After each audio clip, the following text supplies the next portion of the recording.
नमस्कार प्रेक्षकांनो, ठरलं तर मग मालिकेच्या आजच्या म्हणजेच 18 मार्चच्या भागात आपण पाहणार आहोत की आता अर्जुन व सायलीला आउट हाऊसच्या बाहेर येताना प्रतिमा आत्या दिसते। तेव्हा अर्जुन व सायली प्रतिमा आत्याशी बोलण्यासाठी थांबतात। अर्जुन व सायली प्रतिमा आत्याचे खूप आभार मानतात। सायली म्हणते, प्रतिमा आत्या, तुम्ही असं आडवळणाने घरच्यांना समजवलं नसतं ना तर हा वाद असाच चालू राहिला असता। तर आत्या म्हणते, माझे आभार मानून मला असं परक करू नका। तर इथे प्रियाला महिपतने तिला डांबून ठेवलेलं असतं ते आठवत असतं। ती म्हणत असते, लग्नाची घाई करायला हवी, नाहीतर महिपत माझा जीवच घेईल। इथे सायली मधुभाऊंच्या चिंतेत असते आणि अर्जुन तिला धीर देत असतो। अर्जुन व सायली एका गोष्टीवर विचार करत असतात की महिपतला हे कसं कळलं की मधुभाऊ मुळशील आहेत। तर अर्जुन म्हणतो, डोंट वरी, मधुभाऊ आपल्याकडे असताना महिपत त्यांना हातसुद्धा लावू शकणार नाही।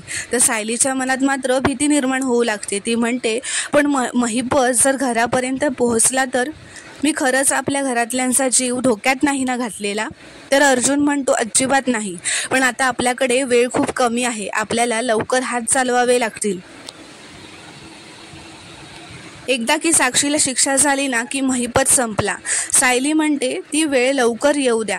तर आता अर्जुन म्हणतो, येणारच, मी 1 मिनिटसुद्धा वेस्ट घालवणार नाहीये, आता पण मी केसचंच काम करतोय। तर आता इथे जेलमध्ये महिपत साक्षीला भेटायला आलेला असतो। जेव्हा तो ही गोष्ट साक्षीला सांगतो की म्हातारा आपल्या हातून निसटला, तेव्हा साक्षी महिपतवर खूपच चिडते। अण्णा, असं कसं होऊ शकतं? तुमच्या हातून तर मुंगीसुद्धा निसटत नाही ना, मग म्हातारा कसा काय निसटला? ती महिपतचा कॉलरच धरते व म्हणते, का नाही पकडलं त्या म्हाताऱ्याला तुम्ही? आता सगळं संपलं अण्णा, तो अर्जुन माझा जीव घेईल। ती वेड्यासारखंच वागू लागते, कारण आता तिला खूपच भीती वाटत असते। महिपत तिला समजावत असतो तेव्हा ती कॉन्स्टेबल शेवडेला बोलवत असते व म्हणते, मला हा मोबाईल नको आहे, मला जेवायला सुद्धा देऊ नका, मला मरायचं आहे। तर महिपत तिचं तोंड दाबतो व म्हणतो की नको ना आरडाओरडा करू, ठेव मोबाईल तुझ्याकडे। तो म्हणतो, मी तुला या जेलमधून 113% सोडवणार, तेव्हाच नाव महिपत शिकरे लावणार। हा एका बापाचा शब्द आहे, जरा धीर धर। तर इथे अश्विनने कल्पना, प्रताप व पूर्णाजींना त्यांच्या व प्रियाच्या लग्नाबद्दल डिस्कस करायला बोलवलेलं असतं। तो म्हणतो, होळीच्या रात्री तर तुम्हाला प्रतिमा आत्याशी बोलता आलं नाही, पण आता आपल्याला घाई करायला हवी व प्रतिमा आत्याशी बोलायला हवं। तर प्रताप म्हणतो, पण मला ना एका गोष्टीची भीती वाटते, सायली आणि प्रतिमाचं नातं कसं आहे हे आपल्याला माहिती आहे, आणि सध्या तर काय, प्रतिमा आपल्या विरोधातच जाऊन त्या दोघांची जास्त बाजू घेते आणि प्रतिमाने या लग्नाला परवानगीच दिली नाही तर पूर्णाजी म्हणते, नाही, तसं नाही होणार, प्रतिमा माझ्या शब्दाबाहेर नाही आहे। अश्विन म्हणतो, दादा आणि सायली तन्वीबद्दल प्रतिमा आत्याला काहीतरी सांगणारच वेडंवाकडं आणि आमच्या लग्नात खोडा घालणार। तर कल्पना म्हणते, अरे म्हणून तर मी म्हणते ना की तुमच्या लग्नाबद्दल अर्जुन सायलीला कायच कळता कामा नये। कल्पना म्हणते, आता तुझं लग्न लवकरात लवकर पार पडेल। अश्विन म्हणतो, दादा आणि सायलीला यापासून लांब ठेवलं ना तरच माझं लग्न पार पडेल। तर आता प्रिया ही अश्विनला फोन करते, पण अश्विनचा फोन किचनच्या डायनिंग टेबलवर असतो। किचनमध्ये सायली स्वयंपाक करत असते। ती बघते की अश्विनचा फोन वाजत असतो। अश्विन फोन उचलत नसतो, म्हणून प्रिया सारखेच त्याला कॉल करत असते। सायली येऊन बघते तर प्रियाचा कॉल येत असतो। तर ती म्हणते की तिच्या मनात आता भीती येते। ती म्हणते की प्रिया का कॉल करते, घरात सगळ्यांची तब्येत तर ठीक असेल ना। नंतर तिच्या मनात भीती येते की प्रतिमा आत्या तर ठीक असतील ना। ती अश्विनला हाक मारते, पण अश्विन काही येत नाही, म्हणून ती आता त्याचा फोन उचलते। तर आता प्रिया फोन उचलताच म्हणते की अश्विन, आई बाबा घरी येण्याआधी ना मला जरा त्यांच्याशी काहीतरी बोलायचं आहे। हे बोलणं आता सायली ऐकते, कारण तिने फोन उचललेला असतो।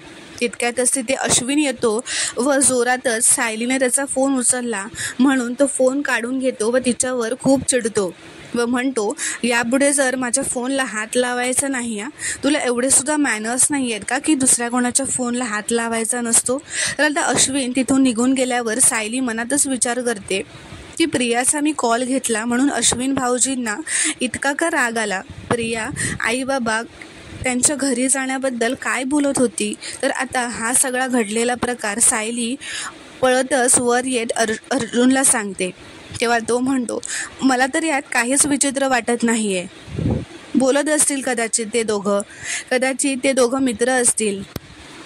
तर सायली म्हणते, नाही हो, मला असं वाटतंय ना की जरा असं काहीतरी नक्कीच आहे जे घरातले आपल्यापासून लपवत आहेत. तर अर्जुन म्हणतो, मग ते कदाचित आपल्यासाठी एवढं इम्पॉर्टंट नसेल, तुम्ही जास्त विचार करू नका, रिलॅक्स व्हा.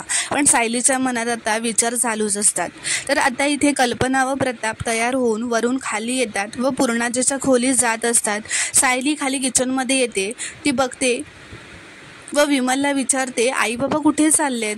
तर विमल म्हणते, देवळात तर जात नाही आहेत, कारण जर देवळात जात असतील तर त्यांनी माझ्याकडे ताईंनी पूजेचं ताट मागितलं असतं ना.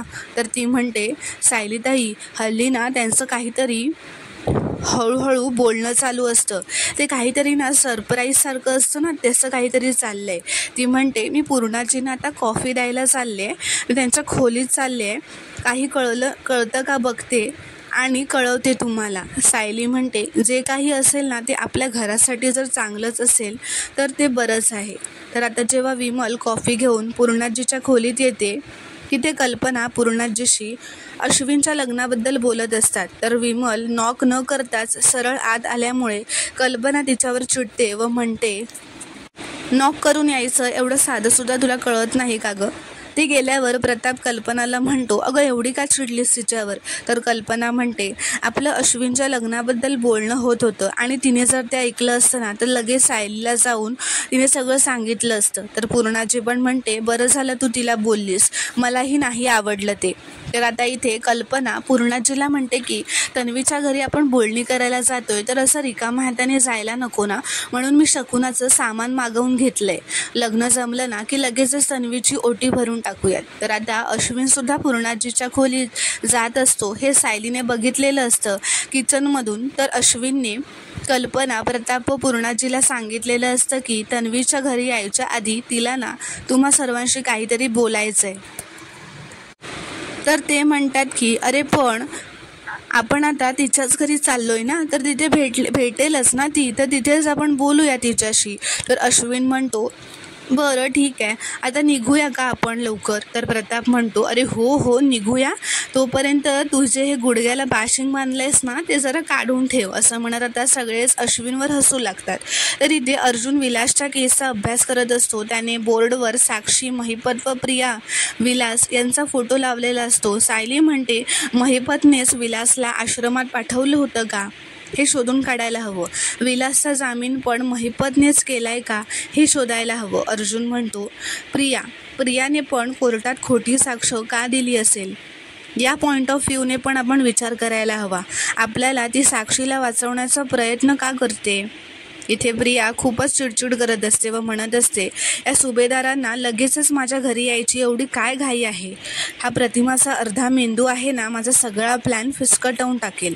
महिपत मला खरंच जीवे मारेल. काहीही झालं ना तरी किल्लेदारला आणि अर्जुन सायलीला आमच्या लग्नाबद्दल काहीच कळता कामा नाही, त्याआधी त्या प्रतिमाला काही कळता कामा नाही. पण हे सगळं मी कसं मॅनेज करू आता, असं म्हणत ती चिडचिड करत असते. तर इथे सायली विचार करत असते, प्रियाला सुद्धा मधुभाऊ मुळशीला आहेत हे कसं कळलं, त्यानंतर ते महिपतला कसं कळलं, हे सगळं खूपच गुंतागुंतीचं आहे. तर सायली म्हणते, घरातला गुंता पण किती पटकन सुटला असता तर किती बरं झालं असतं ना. घरात नेमकं काय चाललंय, प्रियाला नेमकं काय बोलायचंय, ती अश्विन भाऊजींशी काय बोलली असेल. तर आता अर्जुन म्हणतो, अजून तुम्ही तुमच्या डोक्यात तेच चाललंय का, तुम्ही तोच विचार करताय का अजून? तर सायली म्हणते, हो, कारण मला ना प्रियाची भीती वाटते, कारण तिच्या डोक्यात काय शिजतं हे आपल्याला आणि आपल्या घरातलं कोणच आपल्याला सांगणार नाही. पण आपल्याकडे एक व्यक्ती अशी आहे जी आपल्याला सगळं सांगू शकेल, ती म्हणजे प्रतिमा आत्या. सायली म्हणते, मी लगेचच त्यांना फोन करते. तर आता सायली प्रतिमाला फोन करून विचारते की तिथे सगळं ठीक आहे ना प्रतिमा आत्या? तर प्रतिमा आत्या म्हणतात, हो गं, पण काय झालं, असं का विचारलंस? तर सायली म्हणते, प्रियाचा ना फोन आला होता अश्विन भाऊजींना, ती त्यांना म्हणाली की आई बाबा तुमच्या घरी येणार आहेत, तर काही खास कारण आहे का? तर प्रतिमा म्हणते, ते दोघे इथे येणार आहेत हेच मला माहीत नव्हतं, पण आता त्या दोघांना इथे यायला काही कारण लागतंय का? सहजच येणार असतील ते. तर आता सायली म्हणते, मला नाही वाटत की ते सहजच येतील. कसं आहे ना, घरात काय सुरू आहे हे आम्हाला कुणीही सांगत नाही आहे. यावेळेला मला वाटतं की सगळे काहीतरी लपवत आहेत आमच्यापासून. तुम्हाला जर काही कळलं तर आम्हाला कळवाल ना प्रतिमा आत्या. तर प्रतिमा म्हणते, मला नाही वाटत गं की ते काही लपवत असतील. तरीसुद्धा ते येऊन गेले ना की मी तुला सांगेन काय बोलणं झालं ते. तर मित्रांनो, पुढील भागात आपण पाहणार आहोत की एक डिलिव्हरी करणारा माणूस एक गिफ्ट पॅकिंग करून घरी आणून देतो. त्यात मिठाई व फळं असतात. तर सायली त्याला विचारते, तुमची खात्री आहे ना हे पार्सल सुभेदारांकडेच आलंय? तर तो माणूस म्हणतो, हो, पत्ता तर हाच आहे. तर इथे पूर्णाजी, प्रताप, कल्पना प्रतिमाकडे आलेले असतात. पूर्णाजी प्रतिमाला म्हणते, आम्ही तुझ्याकडे तन्वीला मागणी घालायला आलोत आमच्या अश्विनसाठी.